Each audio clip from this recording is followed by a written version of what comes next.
Hey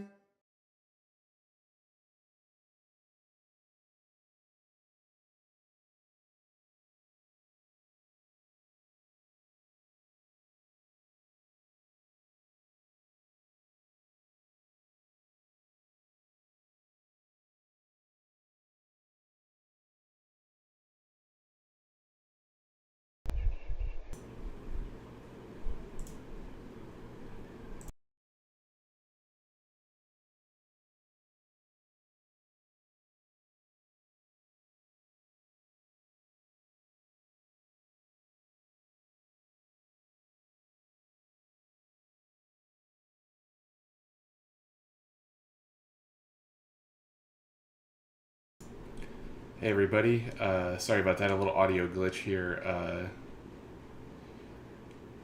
but now you should have me, and I'm here tonight with a special co-host. Obviously, Jesse is not here. We have Anque Gaming, Ben, here with me. Thanks for coming on tonight, Ben. Happy to join you. Got a lot to talk about, huh? We do have a lot to talk about. I We missed the show last week because Jesse was not on vacation yet. He's getting back from vacation tonight, sometime at midnight. But last week he attended the Nebraska girls volleyball game last Wednesday night, which was held in Memorial Stadium, and it was the single largest uh, attendance record for a female sporting event in the Wow. world. Like, Wow. yeah, it's pretty crazy. And so he went to see that last Wednesday night. I was gonna solo stream, but I was without internet due to the hurricane, so we had a lot of stuff going Yeah. on. But everything's good now. Not We're that big back. problem. Uh, Carl says hi. Hey Carl, glad to have you. Um, so I guess that's all the like non Soulforge news. How's the Nexus Tracker stuff going? It's going good. I just sent out an update this morning, so any backers hopefully should have gotten that. We are well underway with the design for manufacturing stage. Should be getting in a few more parts for the prototype, so we can update those little aesthetic issues. And by the end of the month, we should have it going into production. So, fingers crossed. Great. That's awesome. Yeah. Good to hear it. Yeah. Uh, Surveys should be going out in a week or two, so keep okay, your sweet. eyes out for those. I'll look for it in my backer stuff. Mhm. So I guess tonight mostly what we're going to talk about is spoilers, because I got 2 weeks of spoilers backed up here from what we missed, and I think Ryan Creech is going to show up a little later to Okay. join us, and then we'll have a discussion about the Rumble Spark change. Well, the transform rules change in general, to Mhm. see what people think about that. But I know there are opinions aplenty. yeah, I've kind of avoided reading about it yet until we talked about it on the pod, because I didn't want, like, I essentially haven't read anything anybody put yet, because I wanted like my own fresh thing for when we talk about it here. But I'm sure Yeah, that so lots of fair. people have lots of things to say. But we got a ton of spoilers. I'm gonna flip on just a few of these, the Stoneblade ones, real quick.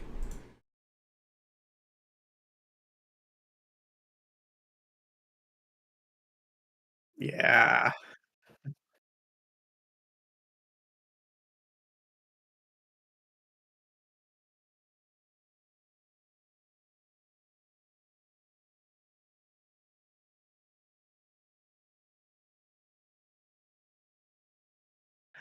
So I did when this came out, I did a little look see at it, and it's basically a combat bear that has -1 health at level 1. Otherwise, it follows the combat stats. So you take a 1 point health penalty at the start to add the spirit modifier to the creature. So nope, just level 1. Yeah. So it costs you almost nothing to get an interesting adjective, which I like. I like that. I think it's pretty cool. I mean, it's kind of boring on the bear, right? But it's still an interesting modifier. Yeah.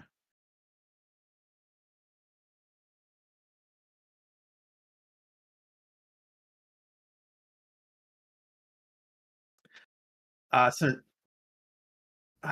creatures that care about spirits. I don't think there are creatures. Mostly it's spells like Blight Skull Bomb and Spirit Leash and Forge Seal. But I don't think there's any current like. Obviously, they're bringing some in and set in the last winter that care about spirits, but not up until now. Spirits has been like a very lightly supported archetype. Oh, you got me now, Rusty. Sorry, Rusty told me my sound went out. Uh, I think I fixed it. That's weird. It looks like I got levels now, so we'll just move on until Rusty tells me otherwise. Sounds good. Yeah, the spirit synergy thing is like it's always been kind of a meme to me, uh, where like it's just tacked on to stuff, right? Like it's just a strange kind of like the spirit leash spell like pumps a spirit after being a removal spell, and Forge Seal has the like if you control a spirit gain 2 life. Like it feels really kind of Yeah, just like it's so far it's extra. been for sure. This quote unquote synergy has been felt very much like an afterthought in Yeah. the first two So sets. well, I'm sure somebody will comment on here and tell me there's something that like if you control a spirit, do this, and that will be a funny adjective on that guy. But I don't want to talk about Haunting Bear anymore. It's kind of a boring one. It's fair. We have so many to get to that Yeah, no, we gotta move on. totally fine. So what was the other one in this? It was Conscripts of the Dead was the other one in this article.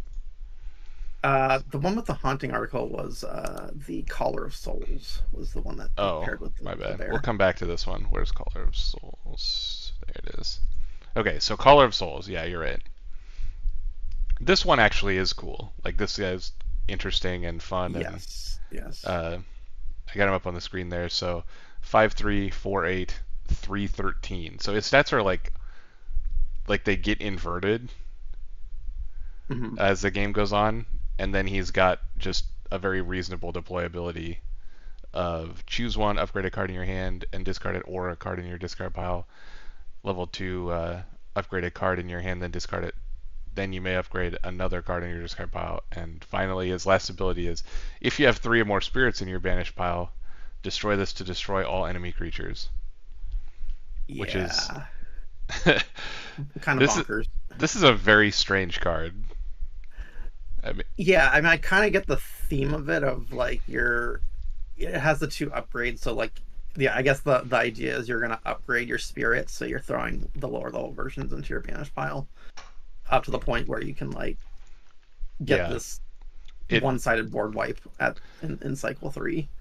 yeah, it kind of follows the purple slash like even some of the upgrade adjectives in other colors follow the Right. like upgrade level 1, upgrade level 2, do something big and crazy level 3 that like Yes. Yeah. may or may not even have anything to do with the first 2 levels. Um, and like you said, the upgrading kind of gets you there. Like it allows you to control this number of spirits in your banished pile to a certain extent. Right. Um, but I think this card is cool. Yeah. I think like I think it's very interesting what they're trying to do with spirits in this set. I had mentioned this in my preview video the other day, but I think it's interesting that they care about what's in the banish pile and not what's on the board because it's so much right, harder to like have something on the board and in your hand at the same time. Whereas this, it's just you're just going to naturally put them in the banish pile over the game, and it's right. I don't see how it's going to be. This Color of Souls at level 3 is going to be extremely easy to pull off. I think. Uh, Yeah, I agree. Assuming that they there's a reasonable number of spirits at common or Hmm. like unforged common or rare Yeah, in purple, like you'll have this guy with the potential to go off very easily just in his own pile every time.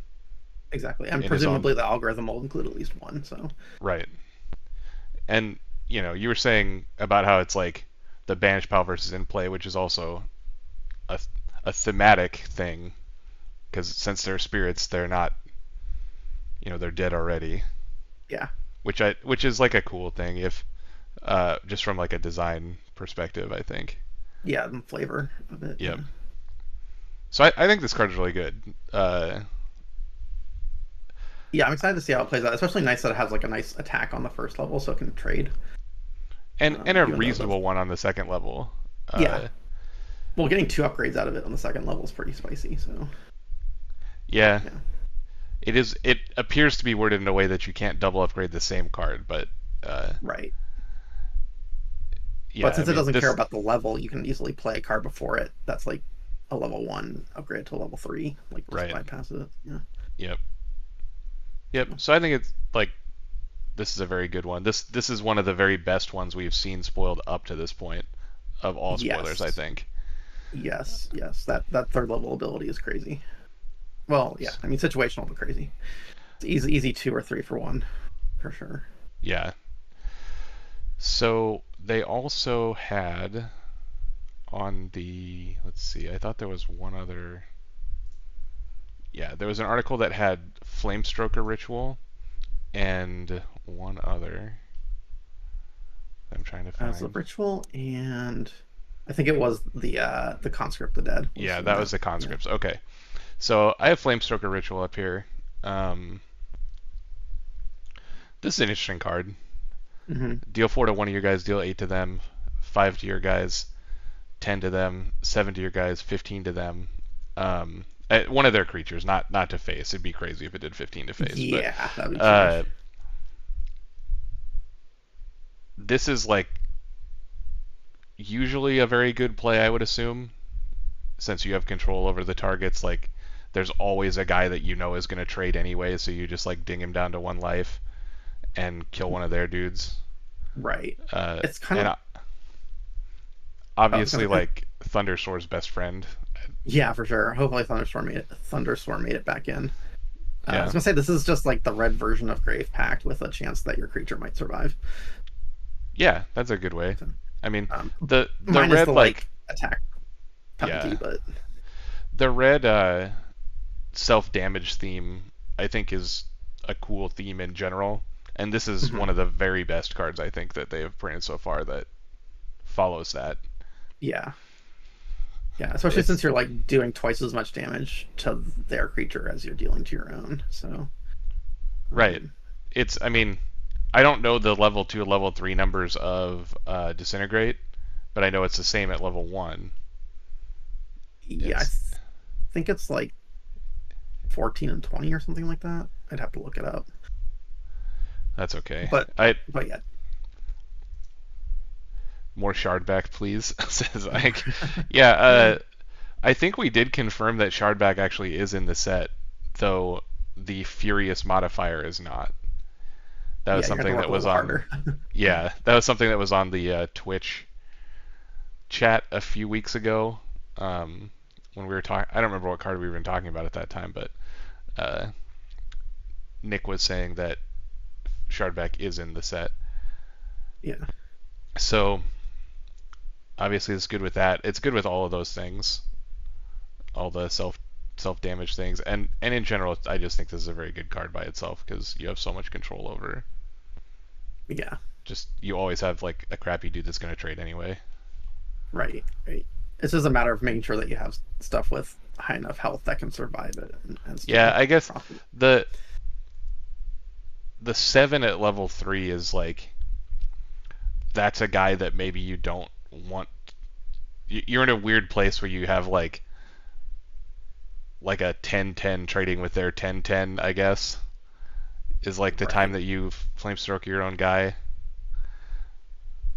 But 4 and 5 is easy, I think. Yeah, for sure. So the other one from this article was the first one that I thought from before is Conscripts of the Dead. And this card, Yes. like, seems pretty cool. I don't know how good it actually is, though. Yeah, it's you get a creature, but you have to destroy something to give like a really, really bad Grave Pact effect. Yeah, it's um, if the creature, like, because the creature is so small, right? That's right, that's it's the a one issue. five, yeah. If it just like made a creature that if it made a creature and cycled one of your other creatures into a bad removal spell, that would be fine. But it makes like a bad creature and a bad removal spell out of one of your creatures. Well, I mean, you get the Ruthless Wanders out first, so you'll be left with like a mindless zombie after you destroy another one Right. of your That's creatures. yeah. So That's it's fair. not. Like you get It's like an the nom nom sort of. you end up with a 1/5 and a 3/3 instead of whatever you sack to it, which maybe is like something crappy like a wisp or whatever is, whatever you have left over. Right. Or something that was damaged and was going to die anyway, or something like that. Yeah, I Um, guess it can't be a wisp because of the way the Wanderers is worded when another one of your non-minion creatures are destroyed before combat. So yeah, that's you fair. have to Yeah. like you have to sack a random actual card that you played to get a Yeah. 1/5 and a 3/3, and then it has activate if you have 3 or more minions in play. Transform it. It becomes a 6/6, and when it's transformed, it gives all minions +3. So like, there's obviously gonna be a board state where you do this at level 1 or 2, and you end up with like, you know, I don't know, like 12/6 stats out of it with a -3/-3 attached, and Mhm. that's pretty good. But that's assuming that you've set up a position where you already have 3 minions and another guy in play, Right. or two Well, I minions, think, 2 minions and another guy in play. yeah. Well, I think this is going to pair really well with Madlewinter. I think that's where you're going to want to put this, Sure, yeah, um, because you'll get the extra lane with a minion. You can make this thing a minion if you want, just to help activate to transform it into a 6/6 stealth is pretty good, especially in cycle 1 or 2. yeah. I don't like cards that take a lot of work, and maybe this is good enough. Just like 1/5/3/3 that gives -3/-3 Hmm. as like your whole turn essentially, because your first play Right. has to get killed by it. Um, I guess the closest thing I could think of is kind of like a walker, like a it's sort of like a walker in that regard, right? Because yeah, walkers are usually pretty tiny, but they still give that minus penalty. So you just need like another creature to make that happen. Um, yeah. I I don't know. It still seems like a lot of work, but it's kind of yeah. a neat design. The card is very cool. It's got a lot of words on it. Like Yeah, it's this is a extremely very well. complicated one. They had to like reduce the font size on on the Soulbind. Yeah, Yeah, and in general, soulbinds are very strong yeah, um, yeah. by comparison to normal cards. So maybe this is better than like I'm kind of selling it as, but uh, it's it's hard to like think of a way that you actually like get it off from an empty board with 2 cards in a turn. Like you play something that makes 3 guys somehow. Mhm. Like I guess if you play biologist, you still don't have enough guys to flip it right away. Right. You need like a level, like a Lycian Rain or something, or Yeah, yeah, it's not gonna be great on an empty board or a lightly yeah. populated There's just board. gonna be draws where it's like not good, but I guess when it is good, it's really really good. Because Yeah, if you just have 2 wisps and a guy in play and you play it, you end up with uh, like a 6/6, a 3/3, or a 6/6, a 6/3, and 2/5/2s. I yeah, think is the yeah, correct math. That's I could see decks that would do that. Like, yeah. I mean, I have plenty of minion decks that would love this. So yeah, this one's okay. I don't know. let's move on to a couple of the ones that they revealed on stream. So they revealed last week the new Crux Cobalt abilities, Yeah. which are again just like weird ones. Yeah, and Crux always and has the weird abilities. and I like the Crux abilities. I don't know what the actual rules are. They do they get these three and they keep one additional from the previous set? That's my guess. They'll bring one back in, but we have no way of really knowing exactly what the plan is. Yeah. Well, Um, I hope they keep the Brainstorm one because I love that one. yeah. Like the draw three, put two back or whatever. Yeah. Um, so in his new abilities, he has Determined Choice. Just Hmm. look at an enemy player's hand and choose a card. They must play that as their next action. Um, Yeah, that seems like an ability that can be situationally really, really strong or completely whiff. I think it's probably pretty good most of the time. Yeah. I You're right that it could whiff if they have like some bonkers thing going on already, but Right. you just make them play their worst card. Like a lot of games come down to bad draws anyway. So if you have That's true. the Yeah. ability to like make one of your opponent's turns a bad draw, then uh, but it will obviously vary wildly based upon the quality of like decks that are being played at the table. Right. Because if your opponent has a deck that has very few misses, then I guess it's bad. But most decks have, three or four cards that they just never want to play.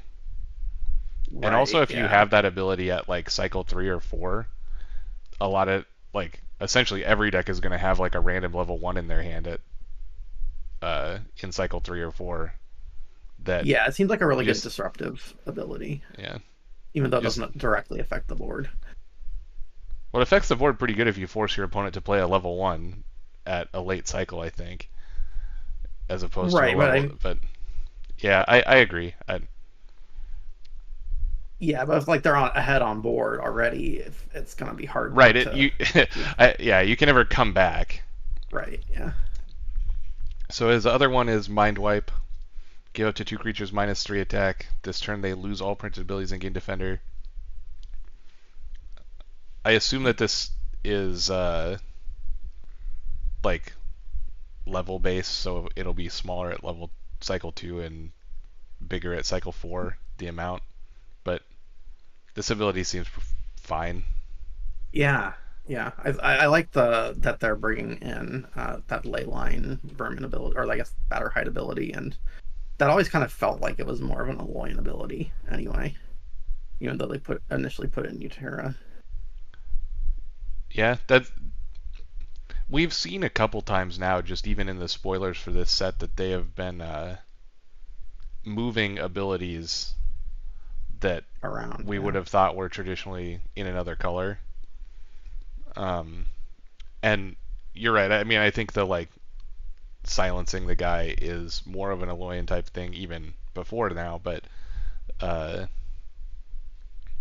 it had only been printed on the green cards up till this. Right. But I mean, this seems like a fine ability. Yeah. Yeah. It's I it's mean, like especially, I mean, you can stop a lot of damage with this ability at the right right. time too, especially with that defender, and it's probably gonna work really well with like if you have a heavy stealth deck too. Just knocking two things back at will can really push through a lot of damage. Yeah, it has a couple modes, like just uh, win a couple fights by shrinking a pair of creatures' powers, or save yourself a bunch of damage by pushing them to the back row, or get your stealth Hmm. through. Like, just a pretty versatile ability, and it's one that I assume at every level you're pretty happy with. Right. So Yeah. it's just like a good role to have in any of the slots if your other slots are something you want. Yeah. I mean, it's just to see how it scales, whether it increases the number of creatures or the changes the amount of attack affected or That'd how be that interesting. I goes. hadn't considered Yeah. that it would uh, like do one at cycle 2 and 3 at cycle 4. That's, that'd be neat. Yeah, yeah, yeah. Because I know like Ironbeard in the first set, I think I want to say knockback was very similar to this, where it would push it to the back, and I feel like one of the level 4 version actually would let you hit 2 creatures. So it'd be interesting to see how this one scales. And But then the cycle that unify, this this like this is some text, man. Like yeah, this is a brain burner just trying to read what it does. so give a creature +5/+5. This is the cycle 4 version. I assume the numbers change at the other cycles. Yeah, Give a creature +5/+5. If it is in a lane with one of your exalts, you may set another one of your creatures' attack or health equal to the previous creature's attack or health. So yes, they clarified on stream last week when this was previewed that the attack or health is essentially any way you want it. So if you have a 24 like a 21/4 or whatever, you can set another one of your creatures to 21 power or toughness. yeah, It doesn't. They don't have to match or anything. You can mix and match, and it's just this is just a lot of nonsense. I don't. yeah. It's pretty. It's just like there's a lot of applications, but it also asks a lot of you to have an exalt and Right. So that the 2 creatures, and yeah, right the base version of it is give a creature +5/+5, which is like not good enough to be a Forgeborn ability by itself. especially not at level 4 or Right. cycle And 4. Like making the assumption that cycle 2 and 3 it's a smaller number. Like probably yeah, it's just the like buff one guy is never going to be a uh like what you want to be doing, you know. yeah, But so as so we have a Forgeborn that we need to set the prefix that we have to have an exalt in play or we can't activate this ability essentially. Like you can, but you don't want to because it's very bad. right. Once Well, you have not an only do you exalt have in to, play, yeah, yeah, you have uh, to have an exalt in play, and you have to want to buff the creature that's in that lane. So in the well, first place, yeah, you can +5/+5 your opponent's creature if it's in the lane with your exalt, I and guess that's still fair. buff your single guy, Yeah, that's the other weird thing about this. which again is not something you want to do. But I don't know. It's a crazy ability. Obviously, there are board states where it's bonkers. Like you're gonna, you know, have a giant guy already, make it huge, make another giant guy, Right. and but this is a high roll ability, I think, where you takes a lot of work to get there. Yeah, and then it kind of becomes like win more a little bit. Right. Yeah. Yeah, I don't know. We'll have to see how it plays out. I mean, we won't know until we see what's in the set. And like, since they have that whole exalted theme, presumably there'll be a decent number of exalts floating around that you're going to want to be Yeah, putting in they've your. previewed a lot of them. I think most of them are kind of mediocre, Yeah, but there's gonna be one in every deck essentially. It feels yeah, like it was already yeah. kind of like that in set 2, and of all the cards they've spoiled so far, many of them are exalts. So Right. uh, all right, so we're gonna get Ryan in here real quick. Just Awesome. let's I'm gonna move back to the just main waiting page here real quick while I add him to the Discord.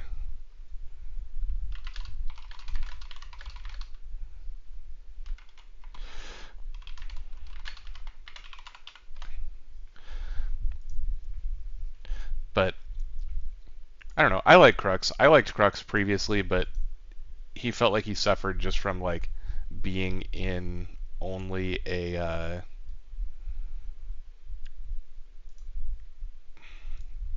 Being in only in set 2 set 2 alone. decks Yeah, and only in blue and like so you just never saw him. Oh, yeah. Ryan, are you here? Hello. Yes. Hello. Hey, buddy. Uh, Gentlemen, how we doing?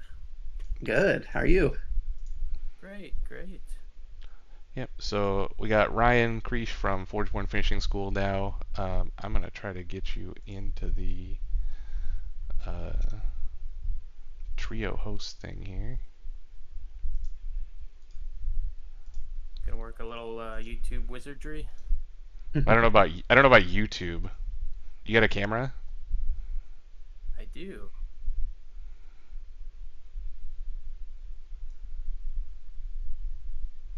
Yeah.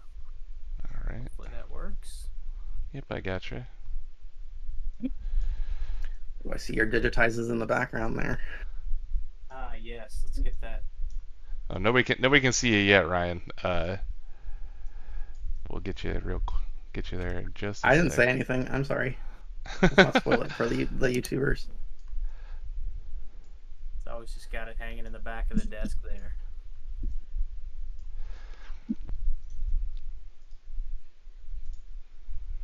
All right, we'll get Ben moved over.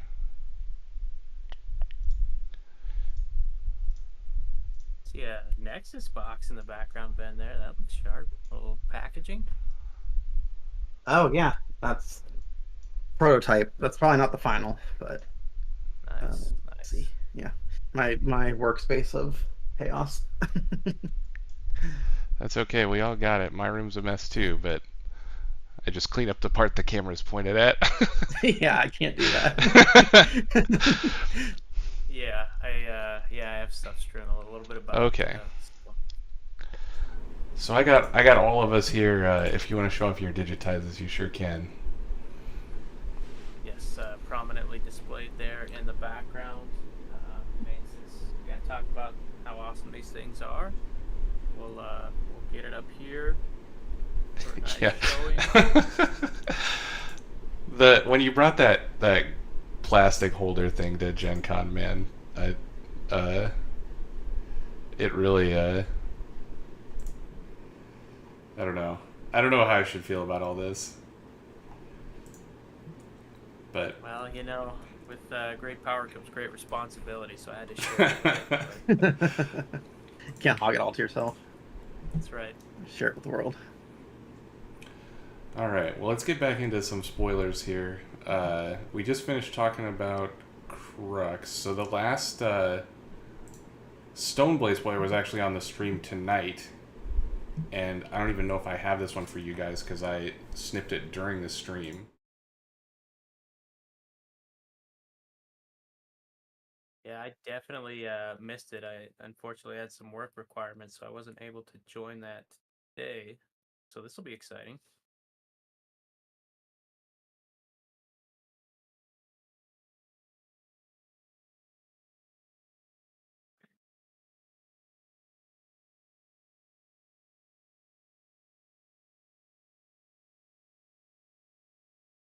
There we go.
I gotta say that Cinder Smoke Wyvern, that's a spicy package. Yes, I concur.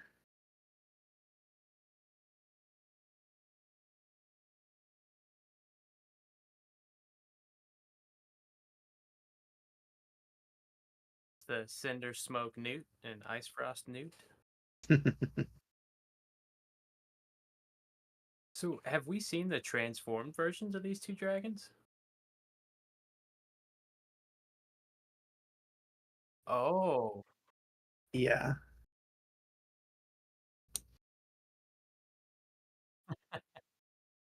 that is very cool. Uh-oh. We can hear you. Rusty, you got me now? I don't know. When I switch scenes, I tried to turn Ryan up because Rusty was saying he's a little quiet, so I turned him up in Discord, and then it took away my thing. But I think I'm back, so we can keep going. So, yeah, they never like upgrade. They just you can flip it to the other side, like to the defensive one or the offensive one. That's pretty cool, but I gotta say it would take a lot to get me to flip it to the Ice Frost Wyvern. Obviously, it's pretty nice, but being able to keep that 3/3 alive if you could is very potent. Yeah. The I mean the mobility is gonna help it stay alive as well. Hmm. Uh I mean Especially it's kind since of it has mobility to escape and also mobility to kill their guy. exactly. And I mean it's kind of interesting, like if you do keep it on board for like a full cycle and you draw the Dragon Wake again, it's a little awkward because you can't just buff it, you have to flip it. Because you can't Right. replay it if it's already in play. That's So true. You're forced to transform it, I guess, if it's already in play. yeah. So That's a good point. I do think, as the more I think about it in my head, keeping this Cindersmoke Wyvern alive is going to be very difficult, right? When you're off Forge, if they have a spell that could kill it, they're going to remove it. right. Outside of that, you could mobility it out and keep it alive for an extra turn, of course. But even then, the next turn when you're on Forge, they get another chance to get a spell and remove it. It's just a 3/3, so keep that in mind. It could go be killed very easily. And then when you're on Forge, yeah, you can mobility into a lane, deal 4 damage, and kill the creature in front of it, but they still have that pivotal last step. And again, they only have to beat a 3/3. So it Yeah. seems like a lot of fun, but I'm not sure if it's got the staying chops that are necessary. But this could be a very, very powerful Cycle 1 card. Yeah. I mean the power level definitely like drops off a cliff as the game goes on because the damage never scales and the armor never scales. So it becomes less and less impactful as the game goes on. Yeah, 3/3 deal 4, like essentially when it comes into play, uh, is crazy in Cycle 1, but Yeah. I don't know. It's kind of a neat one. Like this feels to me like a lot of the like middle of the road soul binds from set 2 that are like very cool and have a lot of words on them, but aren't they just aren't bonkers like you'd think they would Right. be. Mm-hmm. Well, it's definitely not like a build around Soulbind, right? Right. Or like a key piece of your deck, but it has What if you have an ether scale dragon though? Yeah, then it's pretty sweet, that was sick. I guess. Yeah, any of the legendary dragons could pay off pretty well. Yeah. Um, Going further through it in my head, like let's say we play this guy level 1, and then because my initial instinct was, hey, this is a powerful Cycle 1 card, and then, well, would I be happy to level this card over most other things in my deck? And I start going through, well, what it looks like at each level, and just say on the off chance it stays alive, you play Dragon Wake level 2, you end up with a 5/10 Ice Frost Wyvern that's just flinging armor around for fun. Well, That's not too so bad. one thing that's interesting to act if it's already in play and you're actually transforming it, you have the option to either like mobility wyvern and Hmm. for something, and then you flip it and it'll be tapped already, so you can't add armor, Yeah. or you can transform it and then activate it. So you can't you because of the new transform rules, which we're going to talk about later. It you can't actually do both abilities the turn that you play the spell if you transform it. Right. Right. And then you go into the third cycle, and you either get a 9/9 or an 8/13, and at the end of the day, that's not even that bad. There's plenty of other worse statted cycle 3 characters out there with worse abilities. So Yeah.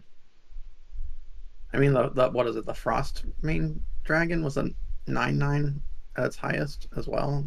And it just had mobility. It just had the mobility. It didn't even have the extra damage clause. It kind of did though because the spell did damage. Yeah, I guess Like so. it that's a pretty similar uh, comparison actually. Is the later versions of the set 2 Dragon Egg, Mhm. because I think it's like deal 6 or deal 8, and then you get the 9/9 kind of. I guess the third version just puts a 9/9. The level 3 version puts a 9/9 into play, but the level 2 version just puts the egg in after dealing 6. Yeah, the egg didn't really do anything. At least this one does something. Yeah. Yeah, yeah, and with your Frostmane Dragon, you're really just hoping to mobility anywhere you want on the board and slam damage through. But yeah, it's just a 9/9. Yep. Overall I think the card is very cool. I don't think this is like a make or break card in anybody's like red deck that they open from set 3. Like No, yeah. if it's a good red deck, you're happy to have this spell in it probably, but it's not a good deck Yes. because it has this spell in it. And those are, to be honest, some of my favorite cards in the entire game are the ones where you see it and you're like, Hmm. hmm, that's nice. Yep. There's plenty of cards like that in the game, but then there's enough of them where you're like, oh, Gizmo. Like, Oh, getting enough. You don't like Gizmo? I do not. No. What's wrong with Yeah. you? Quickly becoming the butt of my jokes. I might have to start. Okay, First it was digitized. Now, never mind.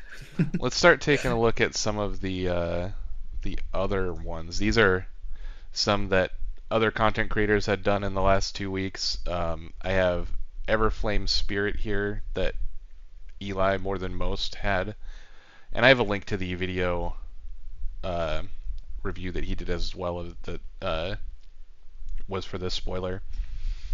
Um, so this is an Exalt. When your creature in this lane is destroyed, you may destroy this to play a spell sprite in this lane and give it +2/+2. Then level 2, when your creature in this lane is destroyed, you may destroy this to reanimate its level 1 version in this and give it +4/+4. And then the last one is same thing, but it's reanimate the level 1 or level 2 version and give it +6/+6. I think this card is really sweet. I This is beyond solid. This is, to me, this is a potentially meta-defining card, and I love that you have Ben on here because when I saw this card, I thought of Ben. I thought of two cards that should be put in this lane. One I think is an obvious one, like Shambler or Shambling Squared would be great in here. But then I thought, like, one person is going to do something really silly with this card, and they're going to put a Stitcher in here and just start doing some crazy stuff. And that's what I thought of. I was like, oh, Ben. Anytime someone's flinging Stitchers around. I feel seen. what?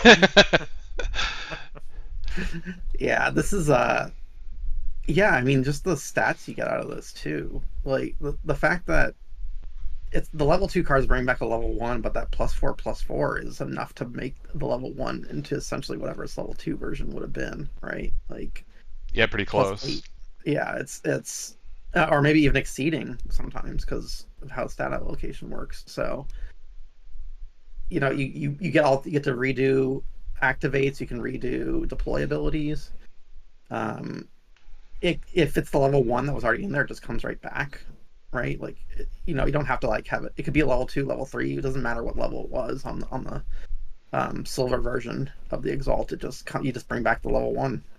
So Yeah, I'll tell you you, do some crazy stuff. very, very Anyone that early bans.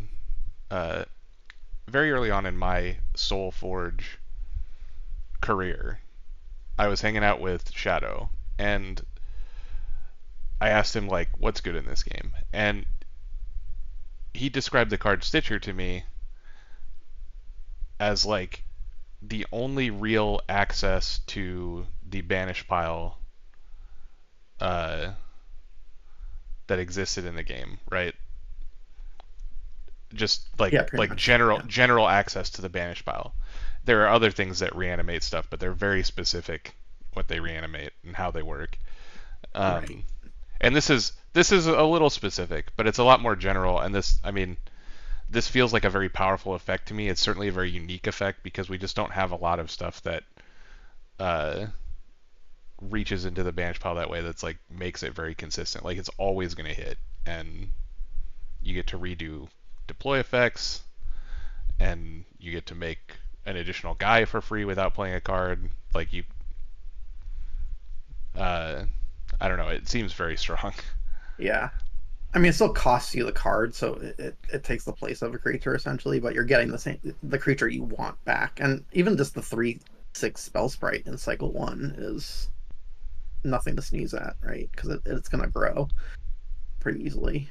So Yeah. The only like quote unquote downside to it is that it focuses your entire turn into one lane, kind of. mhm. Like the threat is always just a single lane threat of this card. So if they're going wide, then you're kind of not fighting them. One thing I love that Ben mentioned is a 3/6 spell sprite is nothing to shake a stick at. How many times have you wished? There's a couple of stat breakpoints in this game, and the 4 health spell sprite fits nicely around a lot of cycle 1 cards, but getting it up to 6 fits very nicely around almost all cycle 1 cards and some decent amount of cycle 2 cards. So Spell Sprite's one of the cards that has the ability to just get out of control attack very early. Is pretty nice. And then I'll say, you know, anyone out there that draws the Mystical or Summoning Stitcher, which we've all heralded as like a big bad for a very long time in this game, this would be a very fun card to play it with. So that's just what I kind of keep going back to. Yeah, I mean, one nice thing is that this doesn't seem to have any way to go infinite with itself so far, unless they've brought some sort of like exalt reanimation into the game. But Right. I suspect they may not have done that. You just go big enough that like it's fun without us having to have a 60-page Discord conversation about decks you can't play. Exactly. And I think with what we saw out of the Windweaver Asir that Fletch is really tightening up the templating and some of the wording that the game uses to avoid some of those scenarios. Yeah, for sure. Okay, let's take a look at the Charge Plate one from last week. Charge Plate podcast, Jurch and Cody spoiled Frostveil Keeper. This is just like the like the ball lightning of this game, I guess. I don't know. it's kind of a sweet one. It is a 6/6, 8/8, 14/14 with aggressive, and the first 2 levels of it at the start of your turn destroy it. So if it survives, you kill it at the start of your next turn. The level 3 version at the start of the turn, destroy an enemy creature with decreased health. So I don't understand the text on the level 3 version really, but it's kind of cool. It's a pyre song, basically. Well, right. I know what it does. I don't understand why it levels up into that. Oh yeah, I don't know. It's just kind of out of to it. Yeah, out of nowhere. It's all of a sudden a removal spell of your opponent's guy doesn't kill itself. Yeah, I think we've seen cards in the past that kind of do that, like have a detrimental effect, or maybe not detrimental, but like a subpar effect, and then all of a sudden here it is, like Ghastly Renewal. I would say is one of those where we just have instances of in cycle 3, the game really just flips into like kind of game breaking mode where it tries to go. This card is also one of those cards that I will always be happy to see because there's the potential that you could level it up and get value out of it to get to that 14/14, or this just fits nicely in a cycle of with the new upgrade mechanics we're seeing. I would love to throw this in a Umbrook, Tempest, Eteran deck and just kind of upgrade this guy for free, and then cycle 3 comes around and just let it rip with if I have any mage out there that's tapping to deal damage, just removing creatures each turn. Yeah, the first 2 levels to me just feel like they kind of feel like you're supposed to use them more like a removal spell than to just try and push damage necessarily. Right, like depends on how aggressive your deck is, but you throw this in front of a 5/6. It survives the next turn, but then it gets destroyed and triggers some destruction synergy or something. Oh, that'd be So neat if you actually got some additional value out of the destroy thing. That'd be cool. For the yeah, most part, and this is like a 6-1, right? Like it's just right, yeah, and like it's cool that it does that at the start of the turn because then you can play like a Brood Fang afterwards and get the immediate bonus instead of right. it doing it at the end of turn where it's too late for those kinds of effects. So maybe they'll bring back Scourge Hydra. That'd be kind of cool. So that's Yeah, where my mind goes to. Is just kind of either use it as a removal spell. I just don't think that the damage is enough to try and push. I think you probably just want to trade off if you can, I agree because 100%. Like I mean otherwise it's just basically like you're lightning sparking your opponent, and there's definitely gonna that be really some doesn't do anything. yeah, there's definitely gonna be some games where like in cycle 2 or whatever, you're really aggressive and on off forge you like put an 8/8 off lane and just crack them. But for the Yeah, most part, I think you're right. It's just kind of like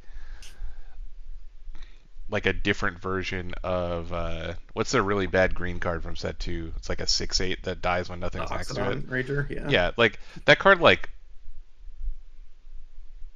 is really just kind of a throwaway, but it always like fights good, right? And that's what this is like, where you can put this in any lane at level 1, it's probably going to win its fight. right. Earlier, did you guys go over Caller of Souls already? We did. Yeah. Yeah. This card kind of makes me think back to that. Like, is there going to be more cards that are counting creature types in the banish pile or anything like that? And this kind of is a way to seed as well. Your banish. Yeah, it looks like the spirits. So it looks like the spirit theme is spirits in your banish pile because we saw a couple weeks ago with Nyx Makia's Forgeborn ability that cares about having spirits in your banish. I think that's kind of the mechanic for Utera and Necreum is caring about spirits in the banish pile. And I mentioned this on my preview the other day that I think they're leaning away from tribal or creature type synergies and moving more into uh, sort of faction pairing identities. So like self destruction in Necreum and Tempest, or upgrade in Aloyan and Utera. Like, so there's like it's not strictly about creature type anymore. It's going to move into sort of a different direction. It's just that spirit happens to be the one. Spirits in your banish pile happens to be the one for Utera and Necreum. So, but they wanted to put spirits in other factions too, is what it sounded like from what Nick was saying. Yeah, I agree. I mean, we stated earlier and Jesse and I talked about it on previous pods a couple times, like it feels like the color associated themes are spreading out in this set. Like they're just putting cards that we would think were in one color in a different color now. And I mean, I don't think that's a bad thing. It's just uh, just the way it is. Though this card, I didn't even realize this was a spirit until you started talking about it. It's just like not even something that I read.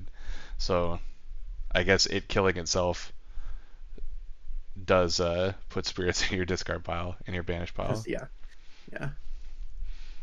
Okay. Yeah. With each faction, just kind of getting a different flavor of a certain mechanic, it's going to add these different wrinkles to the game, which are going to be very interesting. And you're going to have to notice these spirits, like in this one, just self-destructing itself, or you upgrade a spirit, put one in your banish. Just those kind of small things all are going to add up and matter. And I hope and I believe we're going to see more nuanced decks coming out of this set than we are. Right now, I think set 2 did a little bit better at it, but set 1 you had very linear decks where they had a couple of win cons, but all kind of centered around certain strategies. So this one still might be around certain strategies, but you're going to have these smaller, nuanced synergies, which I think will be very interesting. All right. Well, let's look at another one here. I have Prevailing Tusk Mage, which was previewed on Cardboard Newt's Twitch. Newt, I am very sorry that I don't have a graphic for you. I just have your name up here. So hit me up, and also the link in the Discord to your Twitch video about this is broken. So if you provide me with that link, I will also put it on the YouTube replay for this as well. Just hit me up on Discord and I'll get that figured out for you. But the card that Newt previewed last week was Prevailing Tusk Mage, which is a defender. It's a 3/5, 4/9, 5/12. Um, when you upgrade a card, give this +2 health. At the start of your turn, you may upgrade a creature in your hand and discard it. It's 3 health at level 2, 5 health at level 3, but at level 3, at the end of your turn, you may play a creature for free. Again, this follows the path of like upgrade, powerful ability usually that plays a card for free, Mm-hmm. which we've seen just many times. Yeah, well, I mean, presumably by cycle 3, you don't really want to be upgrading anymore. So I guess that's Right, why they sure. did it like that. Yeah. So this, as soon as this was posted in the Discord, I jumped in there, and I had two thoughts. One, first and foremost, is that Prevailing is currently my favorite set 3 Forge word, and honestly, it might be hard to dethrone as what I think has a chance of being the best Forge word in the set. Because it does two things, it looks like to me. Defender, which oftentimes people think of that as an unfortunate side effect, but you put these on the right creatures that you want to keep alive, then it becomes a very good one. Like, think of Rooted Rex, right, from set 1. That's a Yeah, Forge just word like we love Darkheart Sorcerer. Yeah, exactly. Keep them alive longer. Well, this is internally synergistic with itself because at the end of the turn, you get to upgrade a creature in your hand and then discard it. So keeping it alive is feeding itself. Newt says that the Defender is not part of the Forge word. It's just that at the end of turn you may upgrade a creature. Text. I could be mistaken. I thought we had confirmation from that Stoneblade channel. Oh. But it must be the Tuskblade, because the it's always the noun that comes first and then the adjective that comes second on the card. But do keywords are always at the top of the text though, right? Like right. So does that split it up if it's so in the Stoneblade channel? Knut says, "Don't quote me." Spoilers. Okay. Fair. Yeah, in the last winter spoilers thread, Nick Fletcher does confirm Prevailing is the Defender plus at the end of turn mechanism. So. Okay. Okay, so the Tusk Mage is the upgrade. Give it health. Okay. No, the Tusk Mage is when you upgrade a card, give it +2 health, right? Yes, what I just said. Oh, I'm sorry. My bad. I'm sure you did. You're much smarter than me, so I don't. I would. I don't know if I'd say that. So it is interesting that, like you were talking about the templating on the card. It's always, and this is intuitive to me, but just for posterity, if a keyword is part of the adjective, it will go above the noun text on the card, and then the adjective will be below. I don't know if we have a right, that makes sense. I don't know if we have an example of that in set 1 or 2 yet that has. I mean, I know we have ones that are just keywords or ones that are just text. We do. I think Rooted like does that, right? Cycle 3 sated card because it gives it breakthrough at cycle level 3, so you get the breakthrough above, and then the sated attack bonus gives it at the bottom of the card. Okay, So I'm sure that it's still. You would have the spell in the middle. Yeah, I'm sure it just still follows that same templating. But anyway, so Ryan, you were talking about the Defender as kind of a like protection aspect of a creature, and I mean, I think anybody that's playing in the current meta knows that as just when a Darkheart like only fights half the time and it's already got 10 life, like it's just impossible to kill. Mm-hmm. And this is going to be the same way. Yeah, and then slapping this Prevailing onto the Tusk Mage is very entertaining. Like obviously when they spoiled this, they knew what they were doing, but like they're telling us on one hand, hey, maybe we're fixing some of the stats, right? So this is a 3/5 base level 1. It's not a 2/8 level 1. Yeah. Oh, yeah. But by the way, when we put it on the Tusk Mage platform, it just so happens to anytime you upgrade a card, you get 2 health. So Yeah, found that they very like to interesting. they like to put in the preview that synergizes with itself because it's cool to talk about. Yep. Um, One other thing that this card, more than any other card, showed me, and I had to look back to even notice, but the Forge Word um, modifier rarity in set 3 is kind of difficult to see.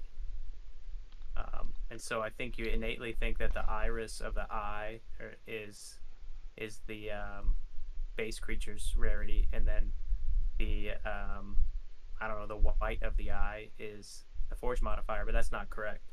So the white of the eye and the iris are all the same color, and then you just get a very thin outline, and the eyelash is your forge word modifier Mhm. rarity.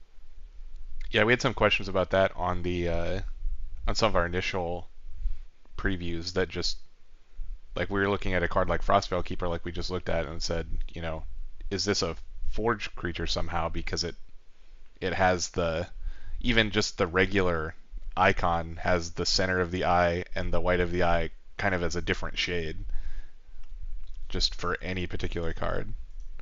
But One thing I did want to also bring up about this particular Forge creature is that it's interesting that they've dialed back up the self-solving cards, right? So this is like a self-solving card. right, In Mm-hmm. set two, they try to dial that down, so you couldn't get like a soothing Ravager in set two.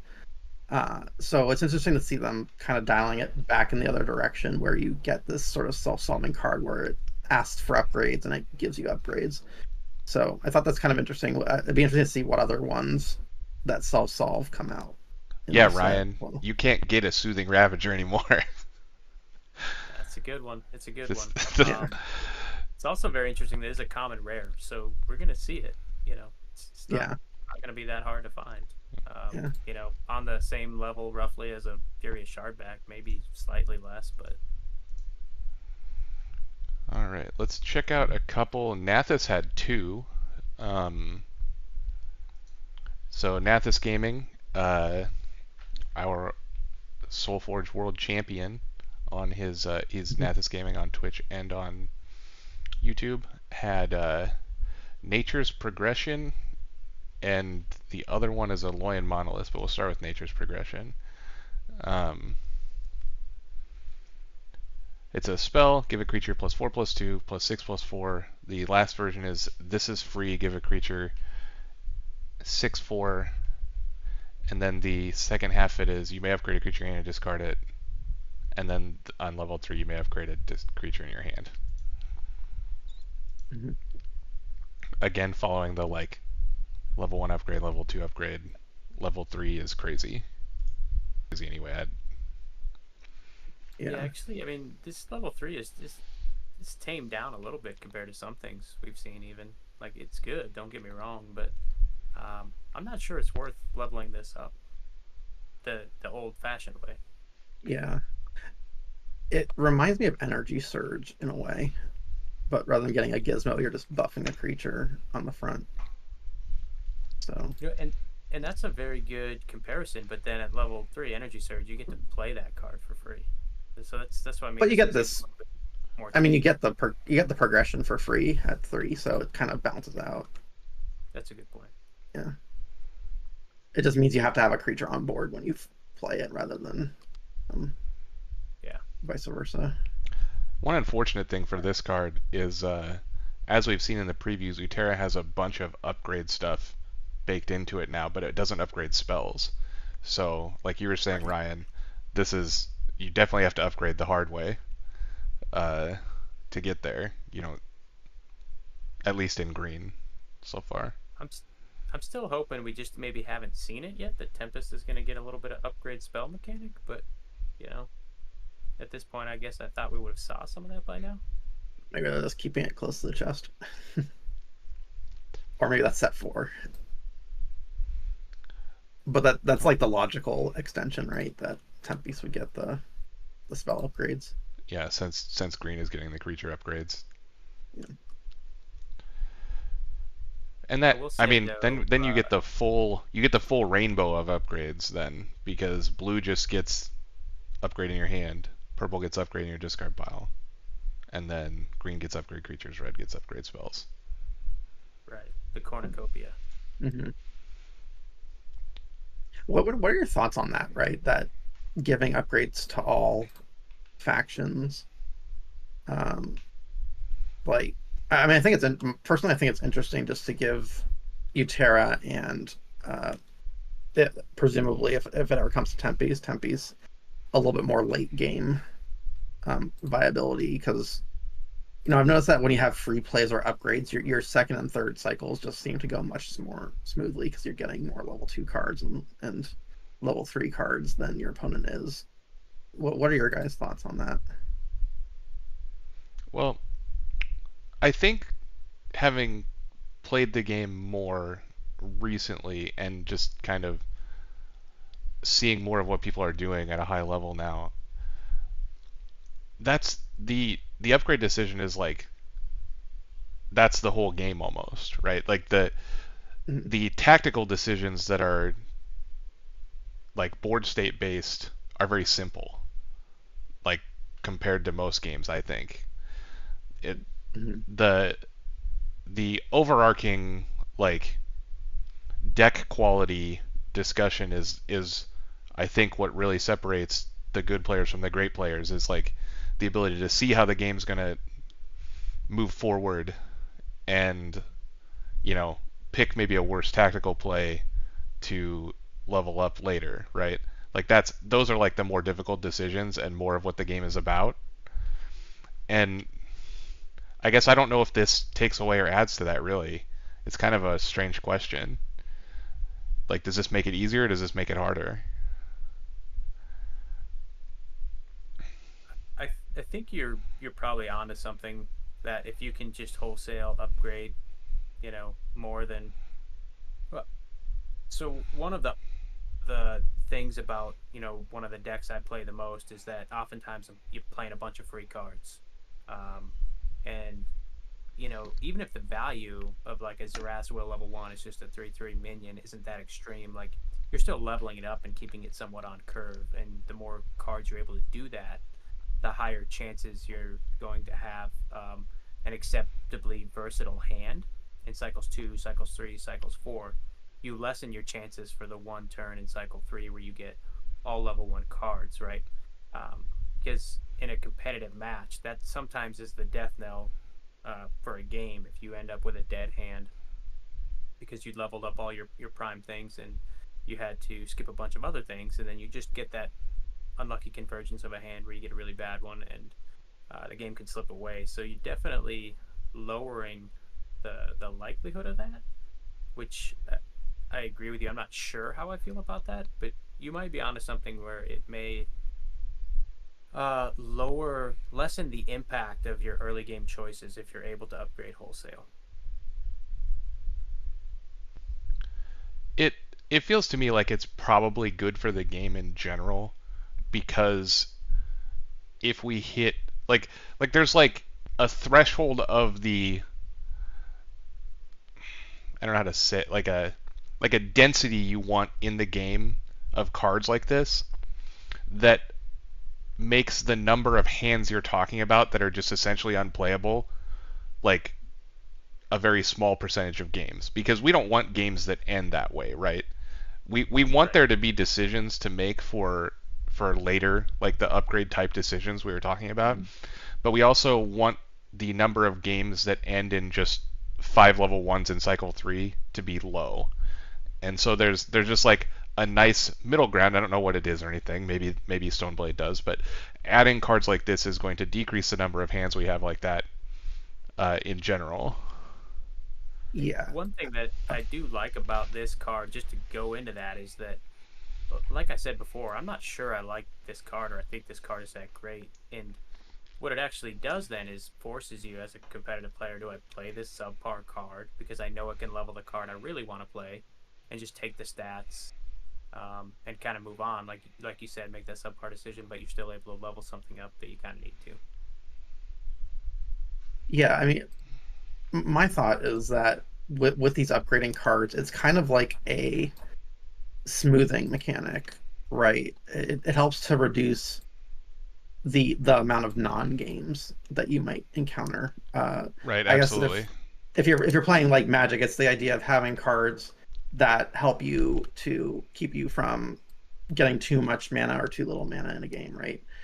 Um, because like Ryan was saying, if you're in cycle 2 and you keep drawing these 5 card hands that all have level 1s in them, I mean, it didn't matter that you leveled up something in the first cycle if you never draw it. So you need a certain density of cards to be above level 1 or above level 2 going into the later cycles to feel like you have an advantage, like that you can actually compete, right? Because if your opponent's drawing all their level 2 stuff and you're not drawing any of it, it's hard to come back from that. And so having the capacity to have extra level 2 cards, because even like, so for example, like Nature's Progression at level 1 doesn't do a whole lot, but it's the level 2 version, I guess, is kind of more like a level, like what you'd want out of a level 1 card, but then you also get to upgrade a card in addition. So like it's like a 1.5 cards, or it's like a half a card or 1.5 cards that you're of value that you're getting out of them. Is kind of my thought, and that it just helps to smooth things later in the game. But it'll be interesting to see how that works out with adding it to the other factions, and how that I, plays out. I do like the idea of like smoothing the curve, like you said, just kind of ensuring, there's a certain acceptable limit of like upgrade cards to maintain the adaptability that makes for those fun and engaging matches. My only concern, though, really does come in with um, I'm not going to say that we're diluting Aloyan's power here, but one of Aloyan's key mechanics um, that really was a draw to introduce it into other decks was its upgrade mechanics, right? And I think that's one of the reasons why Necreum was considered one of the most powerful, if not the most powerful faction in set 1, is that it did all those other things, right? It also upgraded stuff. So I didn't Mm-hmm. have to bring Aloyan in to do that for me. And now we're just Right. spreading it out to all the factions to get some variant of upgrade. And so we haven't seen all the Aloyan cards, so I'm not going to say that it's not going to be a lucrative or a synergistic or a good pairing choice, but it does lead me to believe that that is no longer its identity, and I'm never going to go to Aloyan for that purpose specifically. Yeah. My hope is that these sort of upgrade cards are gonna replace sort of the free cards, right? Because like what you're talking about with like Zerath's Will or Primal Surge or Swamp Moss Lurker, it's like they're free, which is also means they're also upgrading, and you're getting an extra upgrade and you're getting an extra level 2 card It's in definitely a cycle more 2. fair version of that. Yeah, exactly. So like my hope is that if they're gonna add it, it's just because they realize that free cards are a little too powerful, unless they're like in this case where it's free at the 3rd cycle when it's less relevant, right? Now, I didn't say that's what I wanted because I like unfair things, but Right. Well, factually, it is more fair than those things. Right. I, True. I remember sitting down across the table from you in Indianapolis, Neil, and I played my first hand, and I think your exact words were, "Oh, that's fair." Yep. Man, that was a great weekend. All right. Well, I didn't expect us to have the whole discussion on nature's progression of all the of all Fun the cards, yeah. spoilers, but that's that's good content. But let's look at Nathus's second card, another upgrade card. It's a Loyan Monolith. It's an Exalt. Deploy, upgrade a level 1 card in your hand, then discard it. The level 2 is upgrade any card in your hand and discard it. The level 3 is upgrade a card in your hand. And then the additional text on each level is activate, destroy this to give a creature 6 armor, destroy this to give a creature 10 armor, destroy this to give a creature 15 armor. Again, this is just kind of a spell that Mhm. does something and also has the upgrade attached to it. Though, one thing to take into account is the exalted mechanic in this set that really we assume is going to want you to have random exalts in your pile. Right. I will say I like this more than Shield Node. I, It is a tough card. Um, like maybe its best mechanic is the ability to put itself in your graveyard and count as a spell. I, I, obviously that's tongue in cheek, but I think this does leave a little bit to be desired unless we see some extreme armor synergy It's come you don't out. gotta be nice. I don't think this card's good either. Like Yeah. it. That's the thing about card games is like not every single card is going to be a banger Yeah. because when every card is super good, then the cards don't stand out. They aren't interesting or fun. So there has to be some like lower power ones, right? And I Mhm. agree with you. I think this is one of those. What's This feels like. interesting is that Oh, you bring that up. I think I'm probably going to go off topic and we'll get into a tangent, Ben. So go ahead. Sorry, I'll let oh, you finish this one up. I was gonna say this feels like a fairly decent sealed card.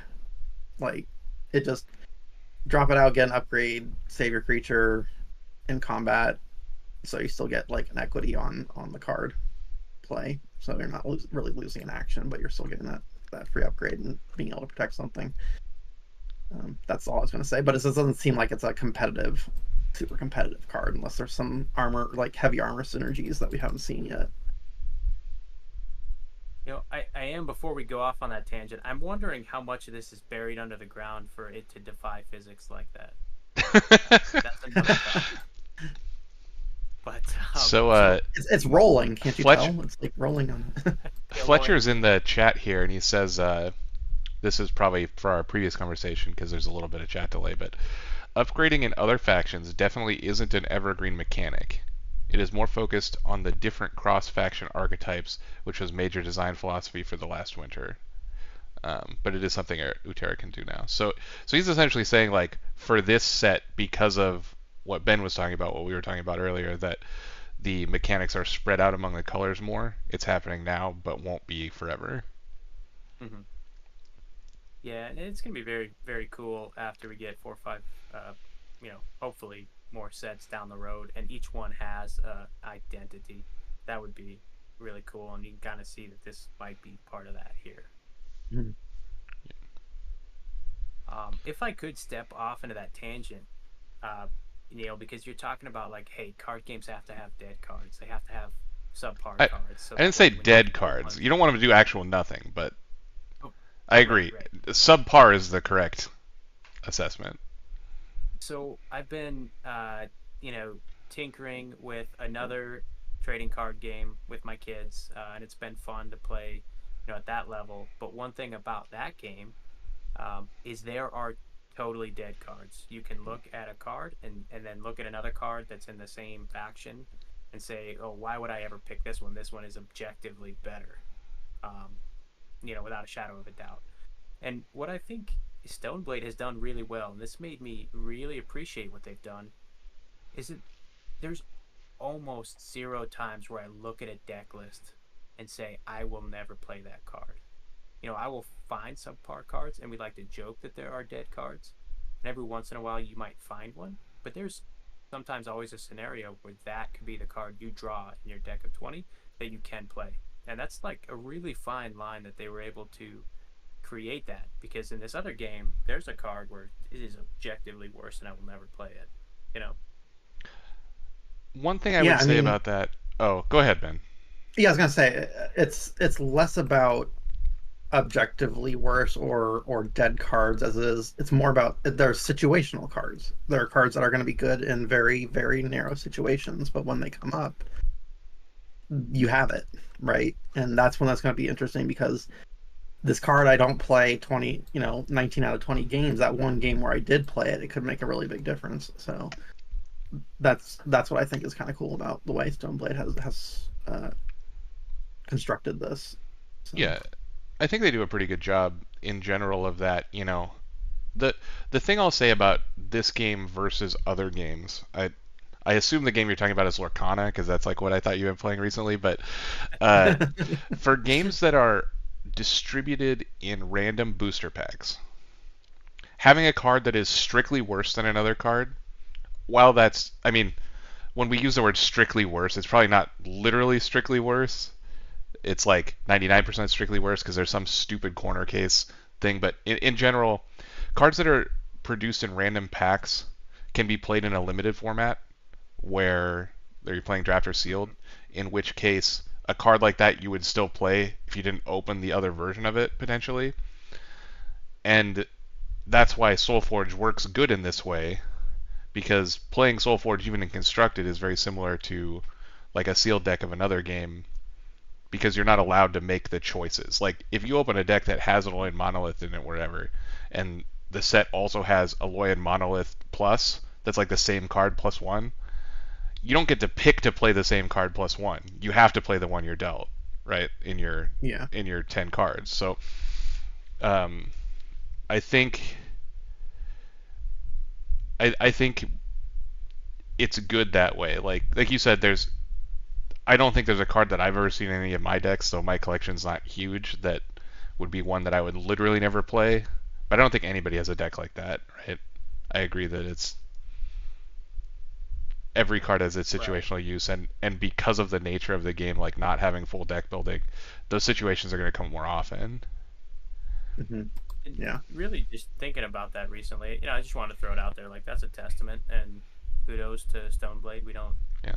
sing the praises often enough. So Yeah. So Fletch says, for Soulforge specifically, we feel that every card needs to be at least playable in some circumstance. We might fail sometimes. Because of the nature of the game where you discard, draw 5 of an algorithmic generated deck, everything needs to be at least considerable. And Fletch, I think you guys have done that. I think all three of us are on the same page there. Except for the card digitize. everything Every has card is its playable and good. everything Well, has when you its place. have to play it, yes. If you draw it, you have to play it. It must be playable. Yeah. All right, so I think those are all the ones that aren't ours. So we can talk real quick about the ones that you guys did. Let's find Ben. You had on uh, Metasite Monday Malicious Direhound. Yeah, the good boy. This is a neat card. It is a 4/2 7/4 10/7, and it says deploy. You may destroy another one of your creatures to play a mindless zombie. The level 2 version is you may destroy another one of your creatures to reanimate a level 1. The level 3 is you may destroy another creatures to reanimate a level 1 or 2. And then they each have, when this is destroyed, you may give another creature +2, +3, +4. I assume that this is a forged card. So one half Yes. of it is Yeah. the Direhound and one half of it is the Malicious. Yeah, the malicious is that attack buff on destruction. Yeah. So I Um, mean, they definitely gave this to you because of the stitchery nonsense, right? I mean, I can neither confirm nor deny that that had something to do with Fletch's choice to give us one. I wanted to be the Stitcher Master, but I just don't play enough games, so I don't get to be the Stitcher Master. Yeah. I'm guessing Stitcher's not coming back in last winter. If this guy's coming around. Uh, but yeah, I was I like. amazed it came in set two. To be honest, sorry to interrupt. What'd you say, Brian? I missed that. I was just surprised that it came back in set two. Yeah, that was probably locked in too early to reverse course on that. Yeah.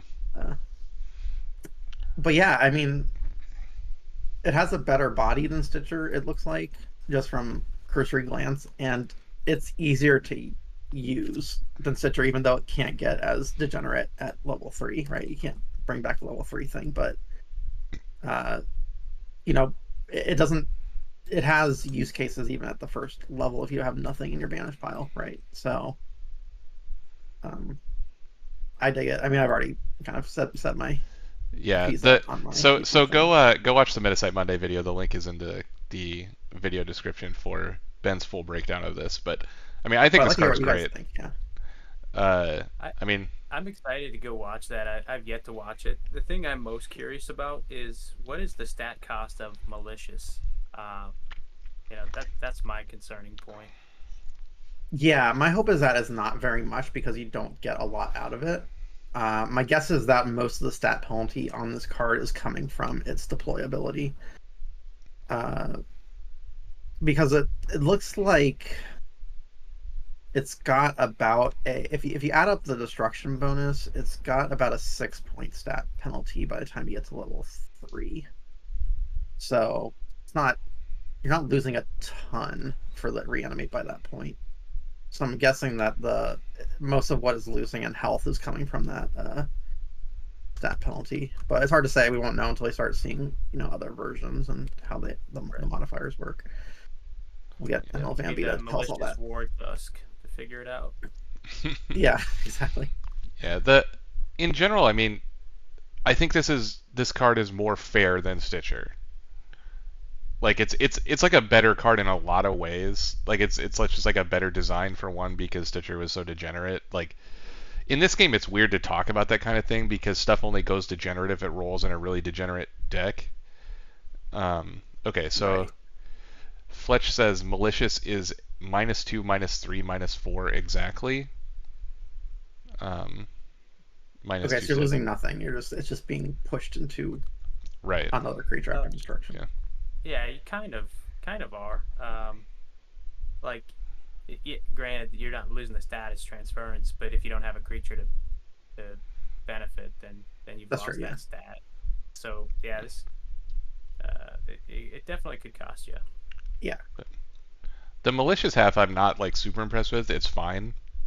Like it's not great, it's not terrible. The Direhound half is obviously very exciting, but it is I think it's fair. I don't think it's nutso. That was where I was going with that. Like Stitcher goes Yeah. bonkers in good decks.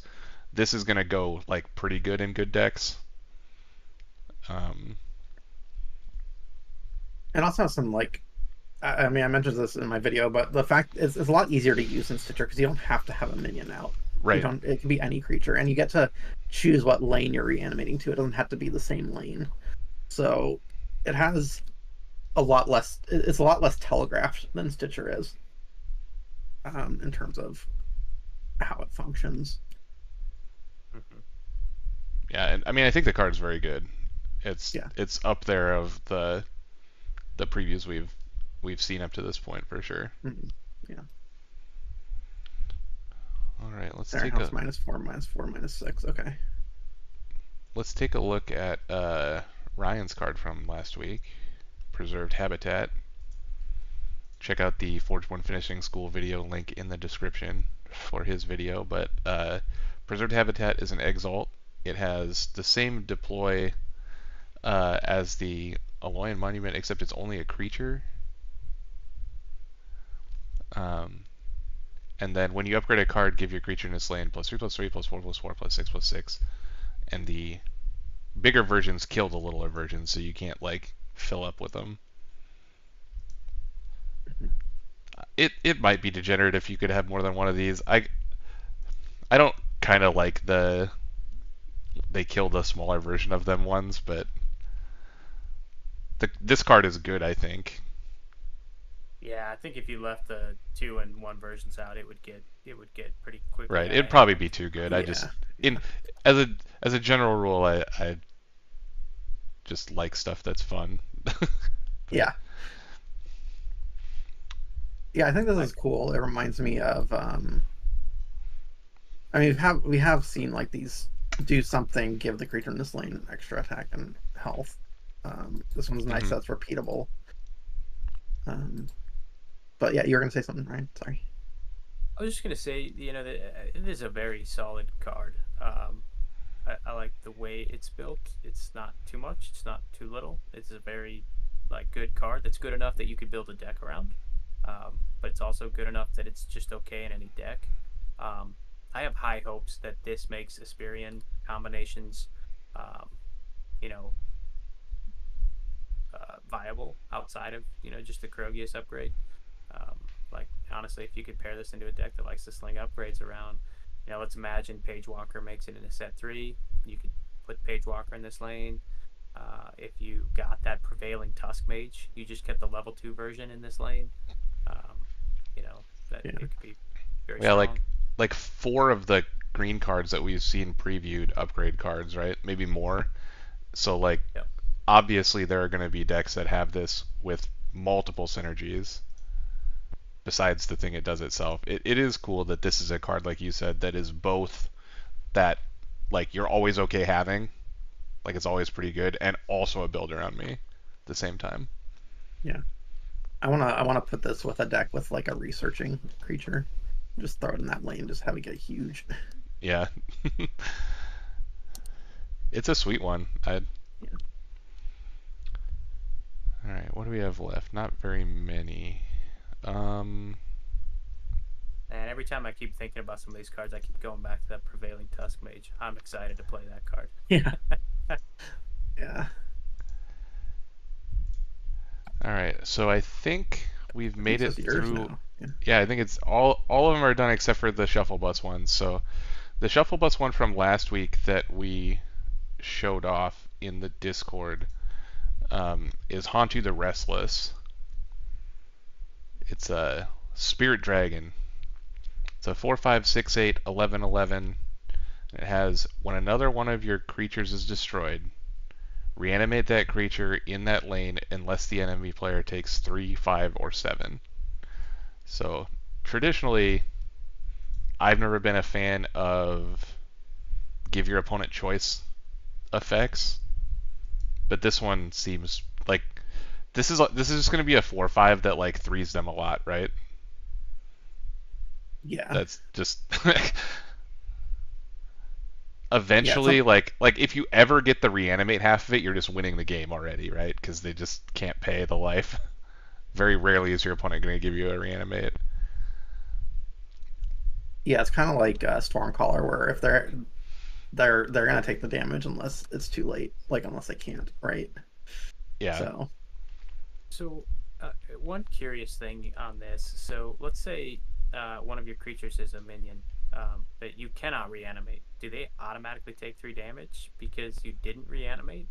I my instinct would be that they can choose to reanimate it and it doesn't happen. yes, my Yeah, instinct as well. Because that's I like would. especially the way it's But worded Nick can where it, confirm. Yeah. yeah, Nick's in the chat so he can tell us for sure, but the way it's worded, it makes it's like when one of your creatures destroyed, reanimate it unless this. So it's already trying to do that part. Uh, so we'll maybe Fletch can confirm for us, but I believe that it on minions it yeah, so Nick says that's right. So if it's a minion, they can choose to let you reanimate and nothing happens. This overall, this does seem like a very, maybe not very, but a tamed down Shambler. Hmm. That was kind of my assessment as well. That it was like a worse shambler. It does a little more Yeah. damage, but it doesn't trigger all the life gain stuff. It doesn't trigger off every creature. It doesn't even I'm not trigger off sure itself. this is worse though. That's the key part is it doesn't trigger off itself. But there are moments where I would maybe take this over a normal shambler, It but is I wouldn't bigger. take it over a shambling shambler, you know? Oh no, no, I don't think I would either. So like but your average run of the mill let's call it a shambling spirit. Like I would maybe take this over that.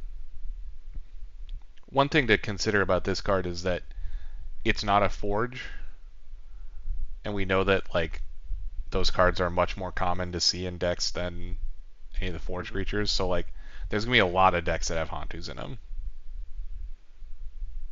Yeah. Yeah.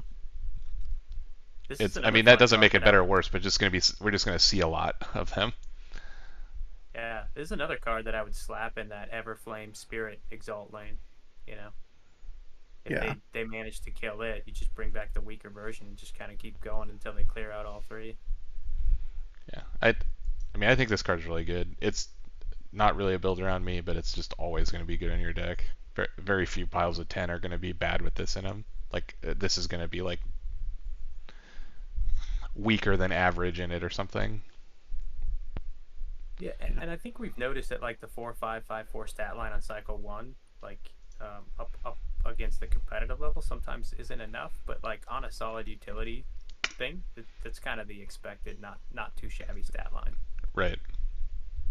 Yeah, I feel like Yeah. this is gonna shine in like an aggressive deck where you're just trying to push as much damage as possible and forcing your opponent to, block things and trade with things.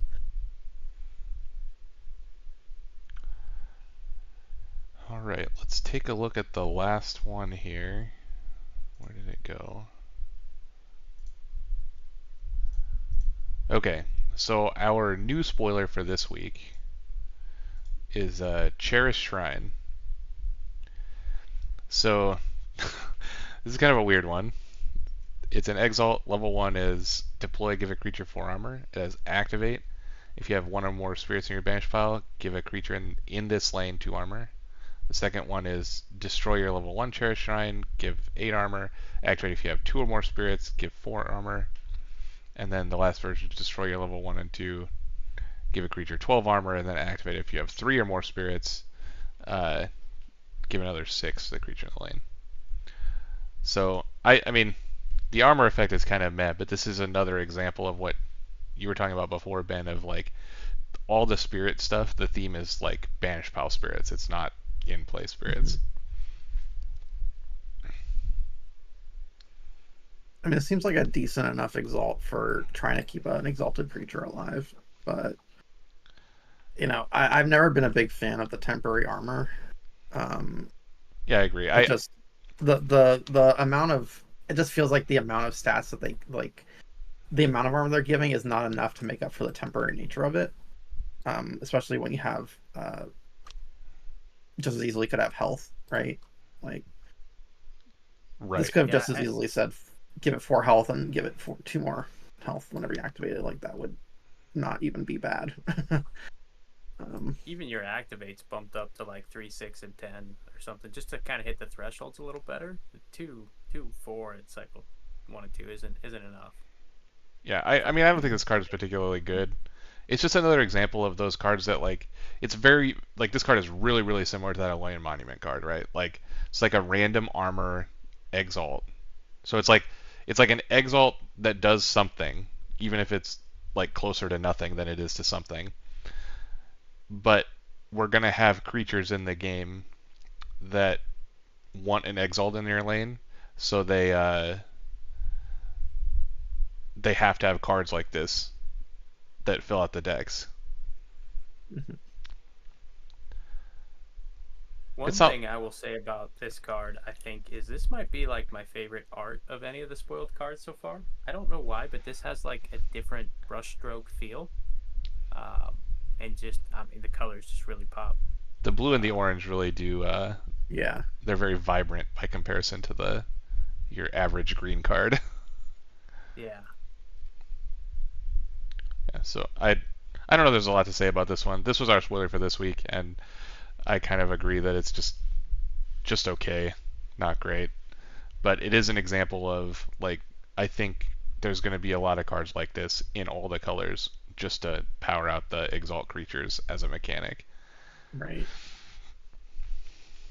And some of those cards are okay. It kind of goes back to that like Diablo analogy of min-maxing your decks, right? Like there's got to be a couple that you maybe are shooting for when you try to high roll on the algorithm and don't land in your deck. That's okay. Right.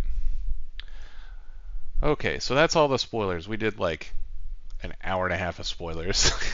But it was a good discussion. So the last thing I want to talk about with you guys on the stream here, since I didn't get to talk about it with Jesse since he's been gone, is the transform rules change and how you think it's going to affect competitive play and obviously Nova specifically. Oh, I didn't know I was getting roped into this. No, I'm just... What? Just Alt F4. He brought us on the bus just to throw us under it. I get it. Well, I mean, I can't force you to do it, but we're all here. We're all smart. Yeah. So,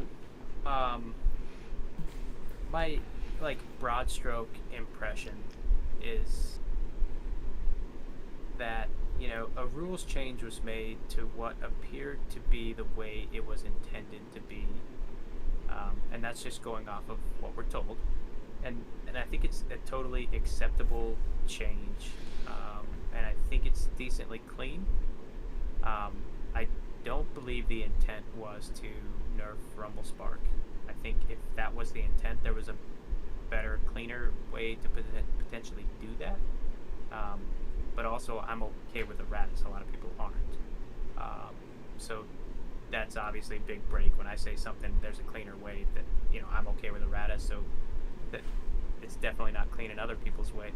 So I think this is a totally acceptable, like understandable change. And I don't think it's going to change much.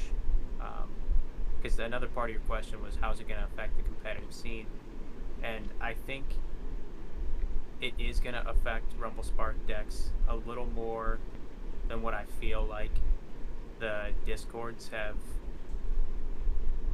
come to the conclusion of. That's just my opinion. It is going to affect them a little bit harder, but I think they're still going to be in a very fine place to win games. Well, you know, Yeah. I haven't read any of Discord stuff, and I'm sure that lots of people have written lots of stuff and actually played lots of games, probably, which I have not done either. My initial impression was like what you said, where to me, when the cards were shown off, and like after Fuse Fest, when Philly was in chat and he was talking about how he had Darkheart Nova like in the Fuse Fest sealed, and I'm like, there's no way it works that way, right? And that's kind of what everybody said. Even Alex from Stoneblade was like, "There's no way it works that way" when he was on that stream. And nope, it sure does. But your point about the errata is exactly correct, right? So they were obviously trying to do something about it while not actually changing the text of a card, because changing a text of the card is bad for the people that are not connected to the game through the internet. People at kitchen table or whatever, or at their locals that are not super into, like, with the community, would not know necessarily if there was some errata to it if they didn't go look for it. So there's a bunch of decks out there printed that would be affected that way, and they don't want it to be that way. Whether I agree with that or not, I don't know. I'm personally against errata in most cases, but that was clearly their goal, and I think it's a fine change. But I have no feel about how it actually affects the Rumble decks. It seems to me that, like, it only really makes the Darkheart interaction weaker. Like, obviously it affects some of the other interactions, but a lot of the decks that are playing Rumble right now have multiple ways to flip it anyway. So, you know, if you have 2 or 3 or 4 cards that flip it fine, it's still going to flip a bunch of times in the game, even if it doesn't specifically flip off of Darkheart in the, like, unfair way that it was before. Mm-hmm. Yeah, it just kind of gives the opponent a little bit of agency back to make decisions, I think, and then it just puts a little bit more, just a little bit of a change in like your turn 0 choices on what purple deck you pair into your Rumble. And it doesn't have to be purple. We've seen instances of Rumble decks being very good without Necrium, but this does make a slight tweak where you might want to. Oh, I had 2 or 3 hematophagic creatures. Now I don't necessarily want that in my deck anymore, so I'm going to go find a different Darkheart pair. Right. Yeah, I have the same take as far as why they did it. I think, initially when White Fang came out, they tried to make the rule clean, like to sort of remove like the complicated baggage of what they had to write with the new way it's written, like the new way that transform works, by just saying, hey, you just play the card again, and it's just like playing a fresh card. You don't have to worry about like what it was before or what it is now. It's just a fresh card. And so, but that's not how they play tested it. They just play tested it as being flipped. And so it was the intent from my perspective was that they just wanted to make the rules simple so it was easy to understand with it, but there's unintended consequences of changing it from just simply flipping to playing the card. Now they've changed it so it is a transform. It never is played again. But if you look at the rule of transform, it's a lot wordier because you have to start talking about well, what happens when it changes from an exalt to a creature, and does it stay readied or not readied, or what happens with the stats reset? So like, does it track XYZ? And I think what they've done is they've also sort of future-proofed it a little bit with the way they've written the new rule, so that like other cards that have been developed or that we haven't seen yet that could have had some weird interactions like Rumblespark did aren't gonna be completely broken or not work as a result. And I think they just waited because they didn't want to do it before Worlds, right? Because a lot of people have been relying on that interaction, and they've been leveling their decks to silver to be able to participate in that.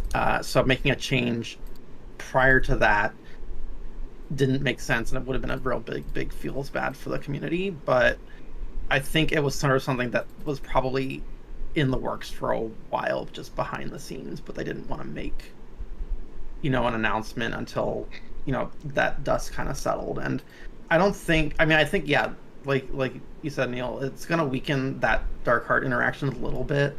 But there are still going to be plenty of decks that are going to be able to flip it on a regular basis. And, some interactions are still going to work almost exactly the same with like a little less drain. Because if you grave packed it and you have a dark heart out, you're still going to get to insta flip it, just because of the way the batching works. But you're just going to get one less drain because you didn't get that exalt play of a spell. Right. So it's going to be, and like that's not where the power is. That little drain, the drain is an engine. It's not the win condition, right? Yeah, So you just bury your opponent in card advantage. Like exactly. So, and it'll. What's going to happen, I think, is that the really good Rumble Spark decks are going to become much more sought after, like the highly synergistic ones that have things like the Mecha Mage or Invoker in them as well, like other ways to deal direct damage to your opponent. Because you can't rely as much on the Necrium ones as the Dark Heart as much. But other than that, like I think the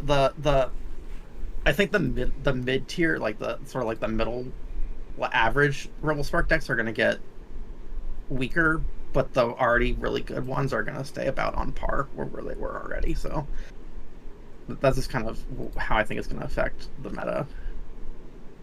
I think that's a really good like way to put it, is that the middle tier Rumble Spark decks are going to kind of start to fade away. And I think the reason that is because a lot of the things that we don't put a lot of emphasis on, one of those things you mentioned and you kind of de-emphasized right there was, well, you don't get that extra dark card trigger, which isn't the whole point.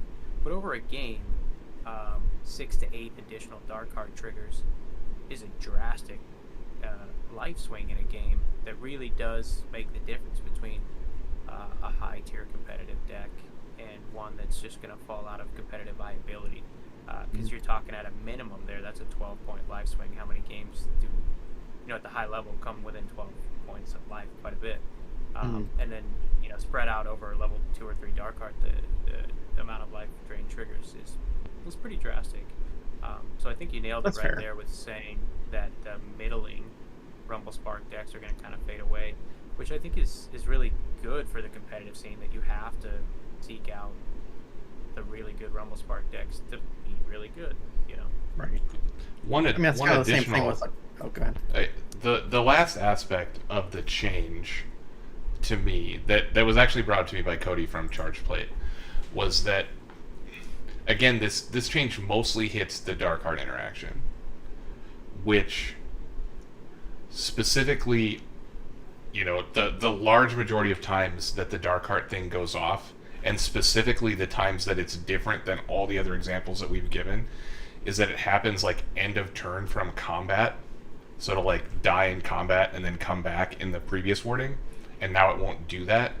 So it's going to be in the back row more. Because when it died in combat, it would go into the back row if you're off forge, but it would immediately move up right away. So it was always in the front row, and it's always a big attacker. Having essentially now only Shambler that puts it into play as a result of combat, it's just going to be in the back row a lot more, and that makes it a lot less aggressive. It, along with the fact that you guys just talked about where you're getting less Dark Heart triggers, it's also putting a lot less pressure on the life total just by not attacking half the time. Because all the other triggers are like main phase actions you take. So if you're off forward, it's going to back row it. The other thing I'd like to add that I think we shouldn't de-emphasize or just kind of write off is, yes, it's affecting the Dark Heart Sorcerer interaction the most, but to put that in like layman's terms of things it also affects is your cutthroat and your hematophagic keywords, those become much less viable in the strategy. It's no longer a tool that you're also, getting a creature, a body on the board, resetting your Rumble Sparks life source, hit points, and then getting the Dark Heart trigger. And so when you kind of take away that interaction, you're also taking away a pretty huge tool, and you're putting more emphasis on a Rumble Spark deck. You have to play spells, and you have to keep playing spells to keep it on the board, which is also reducing your creature presence. Right, yeah. Again, that essentially puts only Shambler as like the way that interacts with the other sack outlets. If besides specifically Grave Pact, like Ben said, that essentially every rebuy of your embodiment is just like action speed. And you're right that like all the sack outlets, even like one of the decks had like a Nyx, like sack a thing, play a thing for free. Like you can't do that anymore without Shambler. It weakens all of it. It weakens all the times that the thing would come into play at an unfair time. Right. Yeah. Which is positive, I think. Yeah. I mean, it'll be much less oppressive. But honestly, that's kind of where I stand. Like, if something feels oppressive, then that's not in a game that I tend to enjoy, And this was one of the two things that I think feels oppressive in the game.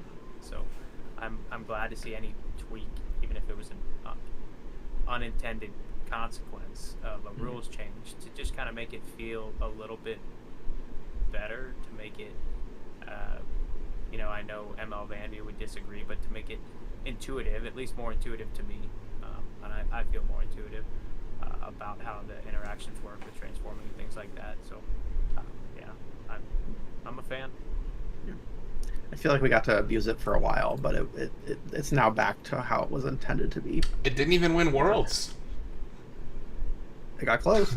It tried real hard. Tried real hard. I did kind of go off on a Discord chat. I threw a couple things out there, and I love Cody and Church. Big support of their podcast. I listen to it every chance it comes out. But the only thing that I kind of disagreed with in all their points, was that it didn't win Worlds, so it can't be that bad. Well, you really got to take into all aspects of the tournament. And I was definitely being facetious. No, I know, but just take the chance to put it out there. And Nath is an amazing player, obviously one of the best, an amazing person. If you haven't met him, I know you have, but just out there for everyone. But that deck didn't play against Rumble Spark until the finals, and then it beat it in a best of one. Go back into Swiss, it did play against the Rumble Spark there and beat it, but one thing we've kind of always said about Rumble Spark is it's like, when it draws, it wins. When it doesn't, it doesn't. And that's just kind of how it is. It's just a little bit more volatile of a deck, I feel. Right. Obviously, the more competitive ones add to the consistency, but, winning one match in top, all the Rumble Sparks essentially kind of cannibalized each other to at least pave the path a little bit. Yeah, Newt mentions in chat that it was a good portion of the top 8 was Rumble Spark. I mean, honestly, a good portion of just the field in general was Rumble Spark. Like, just because Sam won playing green-purple doesn't mean that Rumble wasn't the best deck going in. Right, and his deck is, an aberration of an aberration, which is what His deck is absolutely crazy. Yeah. So yeah, I definitely agree with you. Like, just because it didn't win Worlds doesn't mean it couldn't have won Worlds in 9 out of 10 other times. Obviously Sam Matheson, our world champion, is like one of the best, if not the best, Solforge player in the world, and his deck is absolutely crazy, and he has put in more hours than anybody I know of practicing. So like, there was a lot of factors there outside of deck construction that put him on top, and maybe his deck is better than like all the Rumbles that were in the Worlds tournament, but I can't say that for sure. And I mean, obviously, like there is some luck involved. So you give an like his deck is rolled to like the 95th percentile, maybe higher, right? Like it's absolutely crazy. So you give absolutely crazy deck to absolutely insane player, and you know, let him go. And then Newt says over here, Nathis has even said that he is like 30-40% to win against Rumble Spark. So even Nathis thinks he was a dog in that matchup, but he won it anyway because, you know, we don't play card games because they're chess. There's random elements involved, and obviously he played to his outs, and that corrupt drone the corrupt drone did a lot of work. Yeah, I mean, when I was preparing for any tournament, like, honestly, I felt like I had seen what everything else had to offer, and I would just play test against Rumble. Even though it kind of does the same thing over and over and over again, it was the one thing out there that you know you're going to run into and, Yep. and you're going to be scared of. Yep. Well, any final thoughts about Rumble Spark or transform changes, guys? I would like to throw one other contentious thought out there, and just because it's right at the end, but you know, we mentioned how this wasn't the way it was play tested and it was changed at the end. I just want to say I think there's another card out there that was play tested a little bit differently than it ended up. So food for thought. But just to pile into that, I did listen to the Think Like a Developer podcast recently that ML Vanby put in the Discord. They said, hey, maybe give this a listen to it. And that was an amazing listen. Justin was interviewing Jamie Stegmeyer from Stonemeyer Games. If you haven't listened to that, it's the only one I've ever listened to. I'm probably going to queue up a couple more. Really, really fun to listen to, not just because they got into a little bit of Solforge discussion, but it's really just a good listen. I've listened to those before. I'll check it out. He does a good job.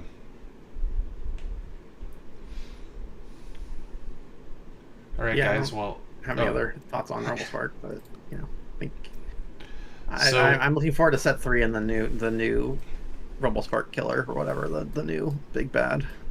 yeah. That comes out. That's we haven't seen whatever, it yet. whatever the but, next thing is, yeah. Well, Yeah. I don't think it's in the list of spoilers we went through today. Yeah.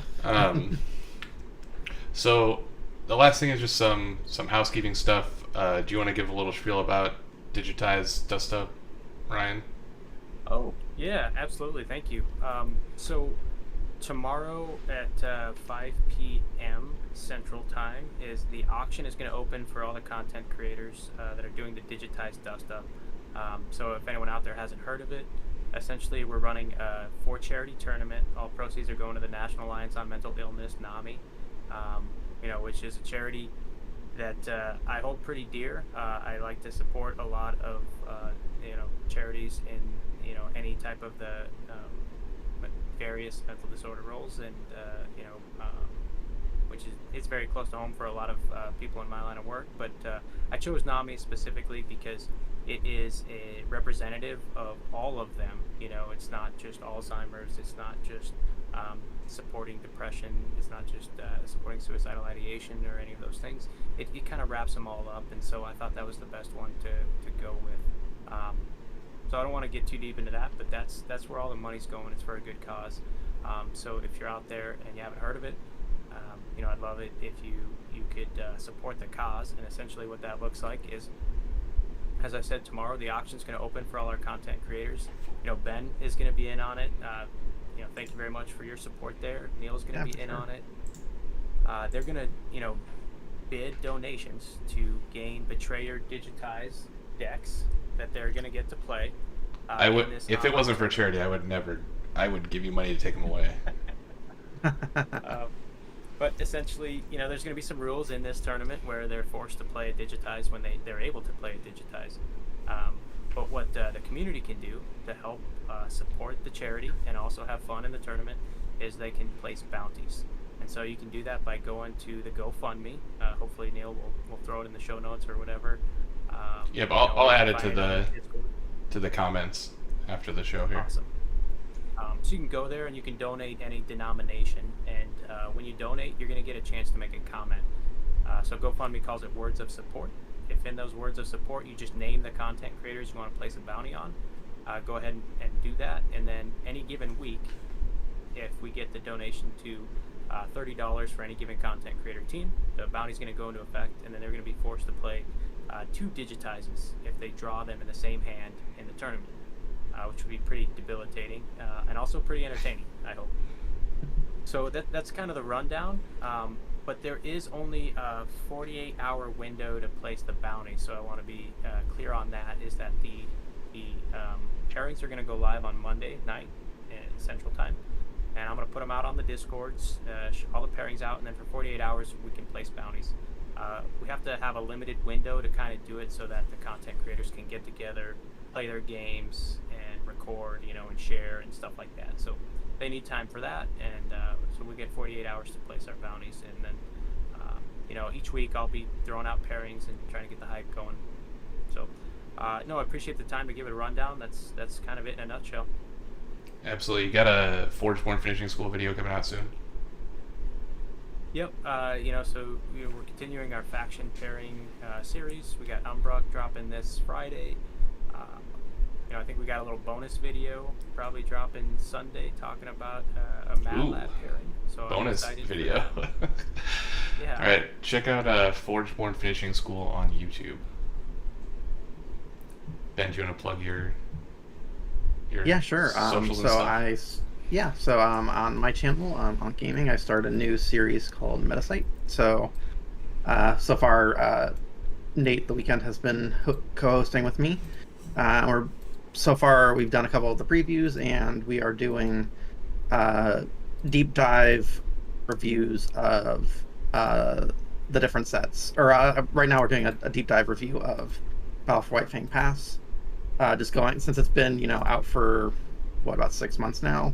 Mm-hmm. We just want to give kind of our holistic opinions on the cards, what we've learned, and not just from theory but from actual practice. So the first one came out I think last week, which was on Aloyan, and we'll have one on Tempe's coming out soon.